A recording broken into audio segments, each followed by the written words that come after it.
உங்கள் தந்தி ஒன் தொலைக்காட்சியில் கருடா தினமும் காலை 6 மணிக்கு காண தவறாதீர்கள். திருப்பூர் மாவட்டம் காங்கேயத்தில் நாம் தமிழர் கட்சியின் தலைமை ஒருங்கிணைப்பாளர் சீமான் செய்தியாளர்களை சந்தித்தார். அதனை பார்க்கலாம். கொடுக்கணும்னு நினைக்கிறாரு. இப்போ என்னை மாதிரி இப்போ நான் 7-8 தேதியில் போய் களத்துக்கு போவேன். நான் ஏற்கனவே போய் நிற்பேன் மக்களோட மக்களாக. அவரால் போய் அப்படி நிற்க முடியாது, பிரச்சனை இருக்குல்ல.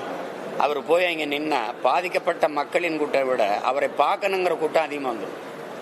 அப்புறம் அந்த பிரச்சனையை வேற சமாளிக்கணும். நீங்கள் அங்கே போய் கூட்டம் கூடி அதனால வந்ததுன்னா பாருங்க, அவரை பார்க்க இவ்வளோ பேர் கூட்டிட்டாங்க, அந்த பாதிக்கப்பட்ட மக்களுக்கு உரிய அளவில் செய்ய முடியல இதெல்லாம் அப்படின்னா அதுக்கு ஒரு விமர்சனத்தை வைப்பீங்க. அதனால அவர் சரி உதவணுங்கிற எண்ணம் இருக்கு, அதுக்கு நீங்கள் பாராட்டணும். சரி அதை கூட மற்றவங்க செய்யல. சரி அவராது வர வச்சு கொடுக்குறாரு.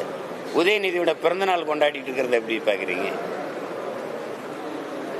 உதய விழா அதை எப்படி பார்க்குறீங்க நீங்கள் சொல்லுங்கள். அதில் போய் மாண்புமிக்க அமைச்சர் பெருமக்கள்லாம் கலந்து கொண்டு பாராட்டி பேசுறதெல்லாம் எப்படி பார்க்குறீங்க? அவங்க தாத்தா நாங்கள் செத்து ஈழத்தில் விழுகும்போது ஒரு தெருவில் பறையோசை கேட்கும்போது, சாவுப்பறை கேட்கும்போது இன்னொரு தெருவில் மங்கள ஒளியும் கேட்டிருக்கிறது அப்படின்னு நினச்சிக்கிறதா? அதே இதுக்கு பொருத்திக்கிறதா? எப்படி அவராவது மற்றவங்களுக்கு கொடுக்கணுன்னா நினைக்கிறாரு. இது சரி வர வச்சாது ஒரு அரிசி பருப்பு ஏதோ ஒன்று கொடுக்குறாரு, வேட்டி சேலை கொடுக்குறாரு, ஏதோ ஒன்று.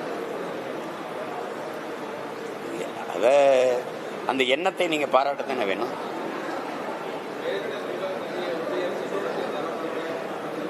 நீங்கள் ஒன்றிய அரசுக்கு ஏன் வரி கொடுக்குறீங்க?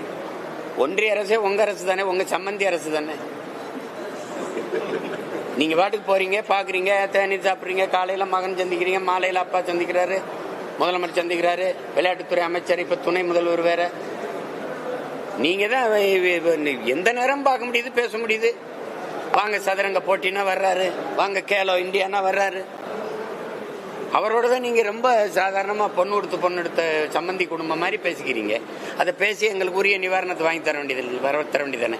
பேரிடர் காலங்களில் உனக்கு உரிய நிதியை தரமாட்டேங்கிறாருல்ல.